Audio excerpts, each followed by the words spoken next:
అందరికీ నమస్కారం. నేను మీ అడ్వకేట్ రామ్ కళ్యాణ్ చల్లా.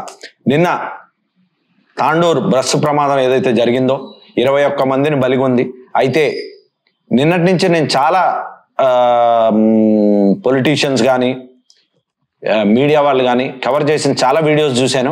ఎక్కడైనా యాక్చువల్గా సబ్జెక్ట్ గురించి మాట్లాడతారేమో అని చాలా ఆశతో చూడడం జరిగింది. సో ఎప్పుడైతే అసలు సబ్జెక్ట్ వదిలేసి మళ్ళీ ప్రతి యాక్సిడెంట్ లాగే దీన్ని ప్రొజెక్ట్ చేయడం జరిగిందో, ఒక యాక్సిడెంట్ లా ప్రొజెక్ట్ చేయడం జరిగిందో, అంటే అనుకోకుండా జరిగింది, ఓ ప్రమాదవశాత్తు జరిగిందన్న ఒక ఏదైతే ఒక ప్రొజెక్షన్ చేయడం జరిగిందో దీన్ని క్లారిఫై చేయాల్సిన అవసరం నాకు ఉందనిపించింది. ఎందుకంటే ఫస్ట్ రీజన్ ఏంటంటే ఈ వికారాబాద్ రోడ్డు నాకు ఆల్మోస్ట్ 60 to 70% ఫెమిలియర్ అనడానికి రీజన్ ఏంటంటే 2018లో ఫస్ట్ టైం నేను ఎప్పుడైతే వికారాబాద్ దామగుండం అడవికి వెళ్ళడం జరిగిందో అప్పటి నుంచి ఈ రోజు దాకా కనీసం ఒక 100 సార్లు ఆ రోడ్డు మీద ట్రావెల్ చేసి ఉంటా. దీంట్లో భాగంగా ఆ రోడ్డు ఎట్లా ఉంటుంది, ఎన్ని మలుపులు ఉంటాయి, ఏ టైంలో ఎంత ట్రాఫిక్ ఉంటుంది, ట్రాఫిక్ ఎలా వస్తుంటది, దాని వల్ల అంటే ఆ రోడ్స్ నారో డౌన్ అవ్వడం వల్ల ఉన్న కంజెషన్ ఏదైతే అక్కడికి అంత కంజెషన్ కాజ్ అవుతుందో, ట్రాఫిక్ ఏదైనా చిన్న యాక్సిడెంట్ అయినా ఎంత జామ్ అవుతుంది అన్నది నాకు బాగా తెలుసు. సో దీని ఉన్న ఈ ఆలోచన మీద నేను ఎవరైనా ఈ అసలు కోర్ టాపిక్ మీద మాట్లాడతారేమో అని వెయిట్ చేయడం జరిగింది. కానీ చాలా మంది స్పీడ్ మీద మాట్లాడారు. బస్ డ్రైవర్ స్పీడ్గా ఉన్నాడు, లారీ డ్రైవర్ స్పీడ్గా ఉన్నాడు, తర్వాత వచ్చేసి మన అక్కడ ఒక గొంతు ఉంది, పాట్ హోల్ ఉంది, పాట్ హోల్ వల్ల జరిగిన ప్రమాదం. నెక్స్ట్ ఎన్జిటిలో ఇష్యూ ఉండడం వల్ల చేయలేదు. అది కాకుండా ఒక ఎంక్వైరీ చేద్దాం, ఎంక్వైరీ వచ్చిన తర్వాత దాన్ని అడ్రస్ చేద్దాం ఓకే అన్న వేరు వాదనలు వినపడ్డాయి. So let me come straight to the point. See ఈ ప్రమాదానికి ఓకే వాళ్ళు కారణం కాదు, అందరూ కారకులే. First thing. 2, ఎందుకంటే మనిషి ప్రాణం, కామన్ మ్యాన్ ప్రాణం అంటే ఏ పొలిటీషియన్కి కానీ ఏ డబ్బున్నోడికి కానీ పట్టలేదు. దానికి ప్రమాణం ఒకటే ఏంటంటే మొన్న కర్నూలులో రోడ్ యాక్సిడెంట్ జరిగింది, 19 మంది సజీవ దహనం అయ్యారు. ఓకే, అది వేరే స్టేట్ లో జరిగింది. అంతకుముందు ఉత్తరాఖండ్ లో ఒక యాక్సిడెంట్ జరిగింది, దాంట్లో కూడా ఒక 20 మంది చనిపోవడం జరిగింది. ఓకే, ఇప్పుడు రీసెంట్ గా తెలంగాణలో ఆన్ అన్ యావరేజ్ 21 మంది చనిపోయారని ఒక నంబర్ వచ్చింది ఇప్పటికైతే. ఓకే, దీంట్లో ఎక్కడ కూడా ఒక పొలిటీషియనో ఒక రాజకీయ నాయకుడికో ఒక డబ్బున్నోడి ఫ్యామిలీ కానీ పిల్లలు కానీ లేకపోతే వాళ్ళకి సంబంధించిన చుట్టాలు కూడా ఆఖరికి లేరు అన్నది మన దౌర్భాగ్యం. అంటే ఒక కామన్ మ్యాన్ ప్రాణానికి అసలు ఇక్కడ విలువ లేదు అన్నది నగ్న సత్యం. ఓకే, దాంట్లో ఎలాంటి మార్పు లేదు, దాంట్లో ఎలాంటి డౌట్ అవసరం లేదు. సెకండ్, యాజ్ ఐ సెడ్, నేను ఈ వీడియో చేయడానికి ప్రధాన కారణం ఏంటంటే ఈ రోడ్డు పాట్ హోల్ ఉంది అన్నది క్లియర్ గా చాలా వీడియోల్లో కనపడ్డది. పాట్ హోల్ ని తప్పియడానికి ఈ టిప్పర్ డ్రైవర్ ఎవరైతే ఉన్నాడో కట్టు కొట్టడం జరిగింది. ఆ కట్టు కొట్టే క్రమంలో బస్సును గుద్దారని చెప్పారు. సరే, టిప్పర్ స్పీడ్లు ఉండొచ్చు, బస్సు నార్మల్ స్పీడ్లు ఉంది. ఒక అనాలిసిస్ తీసుకున్నా సరే బస్సు తాండూరు నుంచి బయలుదేరింది 5 గంటలకి, మధ్యలో ధారూరు లాగింది. ధారూరు దగ్గర 20 కిలోమీటర్లు, ధారూరు తర్వాత వికారాబాద్ నెక్స్ట్ పెద్ద జంక్షన్, పెద్ద స్టాప్ దగ్గర 40 కిలోమీటర్ల దూరం. ఈ వికారాబాద్ బస్ స్టాప్ లో ఆన్ అన్ యావరేజ్ 15 నుంచి 20 నిమిషాలు బస్సు ఆగుతుంది. సో ఇది దాటిన తర్వాత ఈ ప్రమాదం అన్నది జరగడం జరిగింది. అంటే ఈ ప్రమాద స్థలానికి అరౌండ్ 70 కిలోమీటర్స్ దూరం.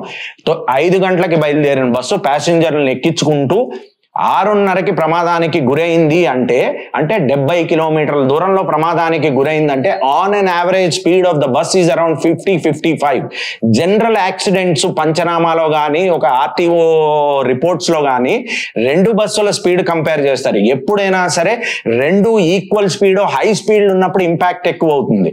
రెండో కారణం ఏంటంటే బస్సు ఒకవేళ హై స్పీడ్ ఉండుంటే సరే ఇంత పెద్ద ప్రాణ నష్టం జరిగింది.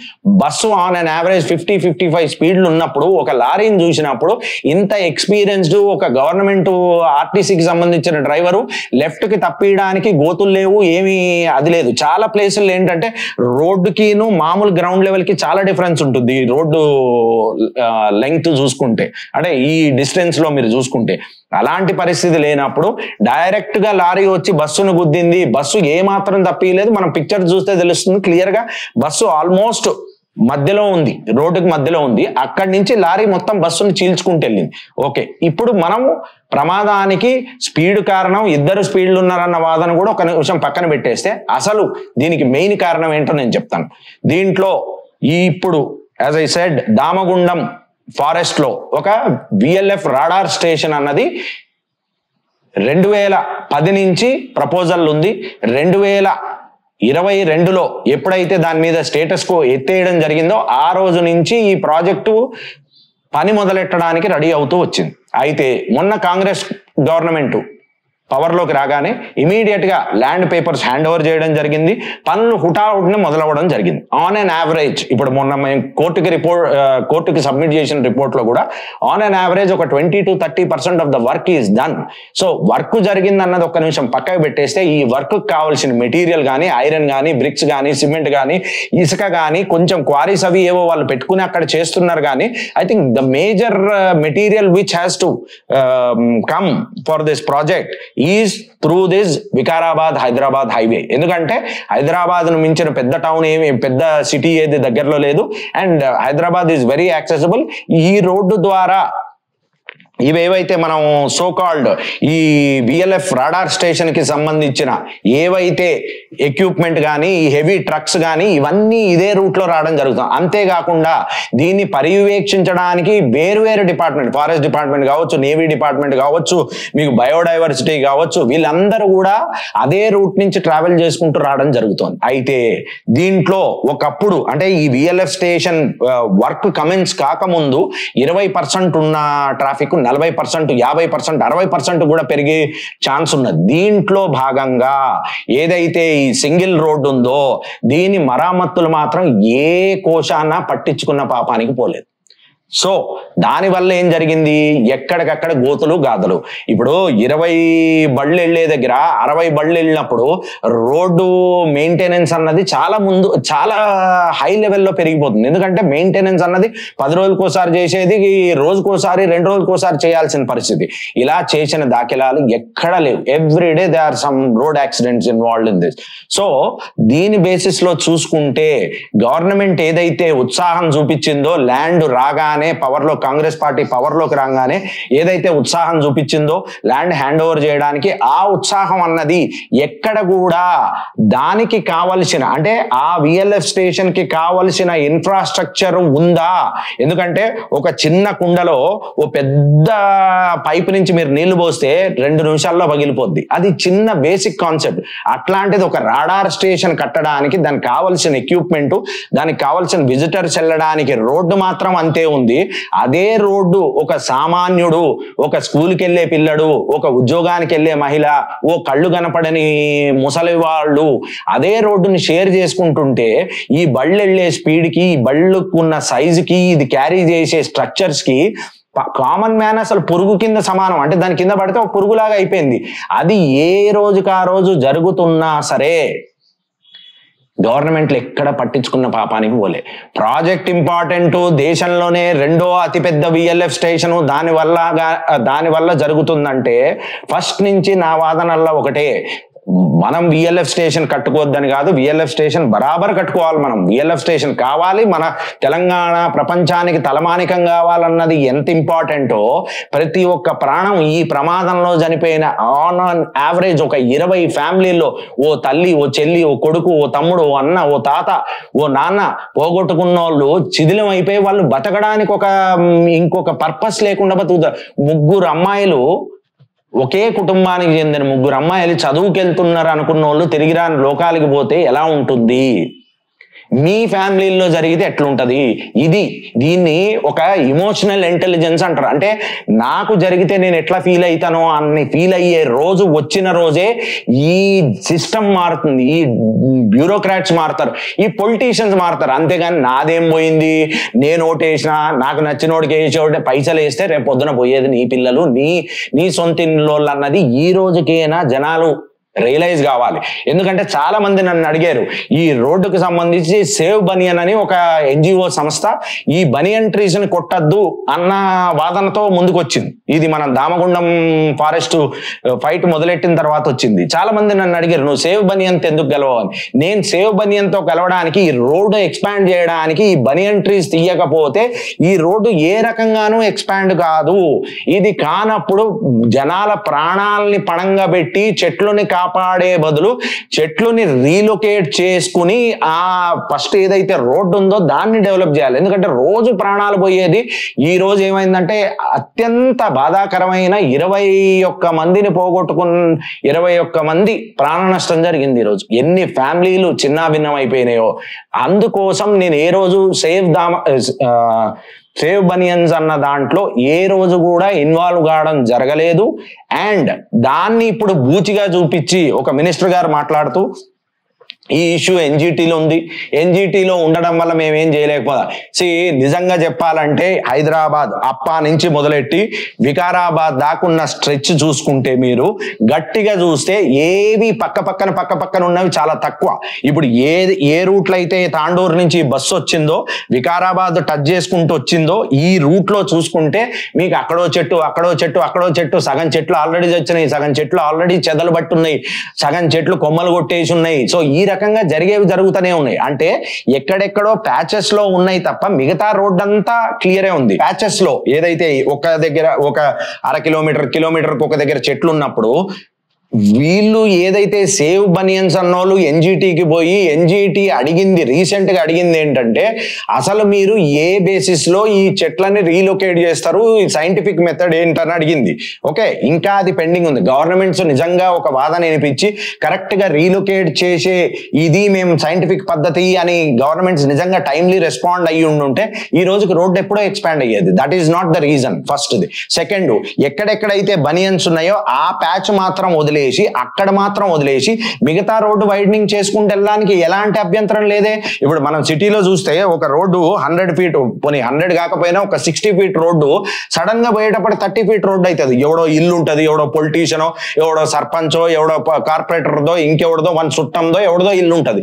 ఈ ఇల్లు ఉన్నప్పుడు అక్కడ నేరో డౌన్ అవుతుంది. మరి అదే సేమ్ పాలసీ ఒక హైవేకి అప్లై చేయనప్పుడు అంటే ఎవరికి పట్టలేదు కదా ఇది. సో ఈ పట్టనప్పుడు ఇలాంటి ప్రమాదాలే జరుగుతాయి. ఎప్పుడైతే దామగుండంలో 9,000 చెట్లని రీలొకేట్ చేశారు, ఈ చెట్లన్నీ చచ్చాయని మన కోర్టుకి చెప్పాము, కోర్టు నుంచి క్లియర్ గా ఒక డైరెక్షన్ ఇచ్చి స్టేట్ సెంట్రల్ గవర్నమెంట్స్ అకౌంటబుల్ చేస్తూ అన్ని డిపార్ట్మెంట్స్ ని కౌంటర్ ఫైల్ చేయమంది. అలాంటి సినారియో ఎక్కడ జరగనే లేదు అసలు.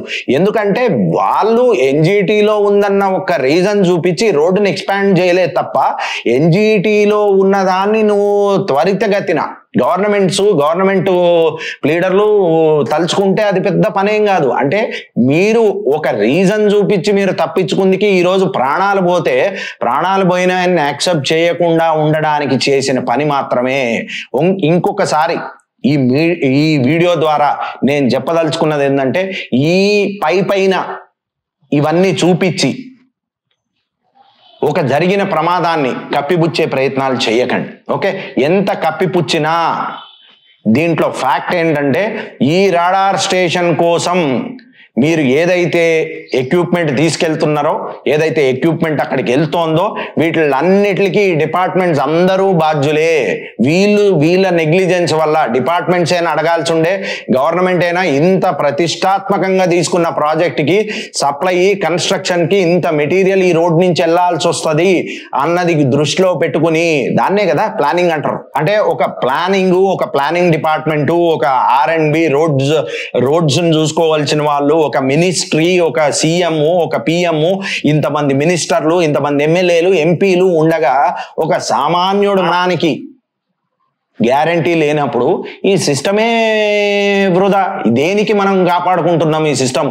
ఒక ప్రాణం, మొన్న మీ అందరికీ గుర్తుంటుంది, మొన్న లండన్ లో 2 పిల్లలు చనిపోతే, తెలంగాణ పిల్లలు చచ్చిపోతే వాళ్ళని ఇండియా తీసుకురావడానికి ఆల్మోస్ట్ 20 రోజులు పట్టింది మాకు.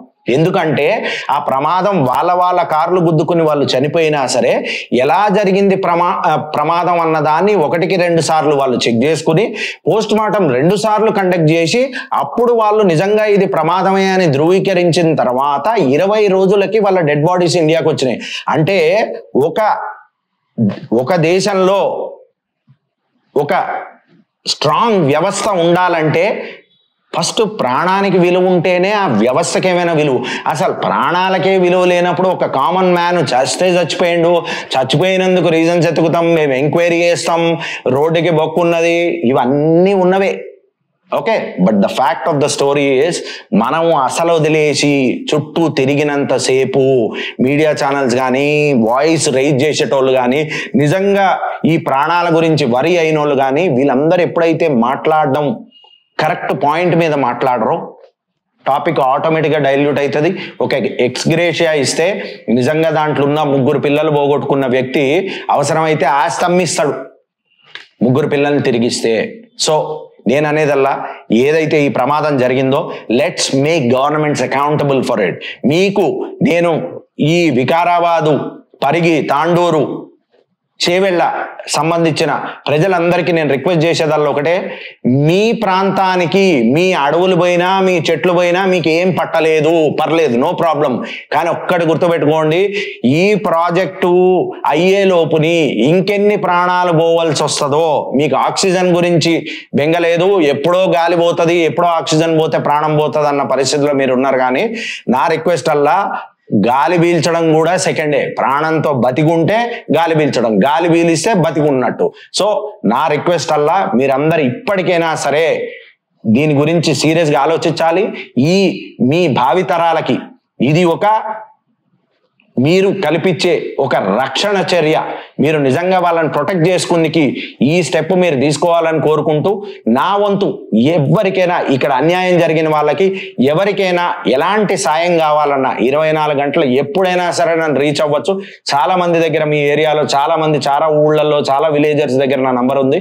ఎవరికైనా ఎలాంటి అవసరం కావాలన్నా సరే నేను నా వంతుగా చేయడానికి 100% రెడీగా ఉన్నా అని చెప్తూ థ్యాంక్ యూ వన్స్ అగైన్.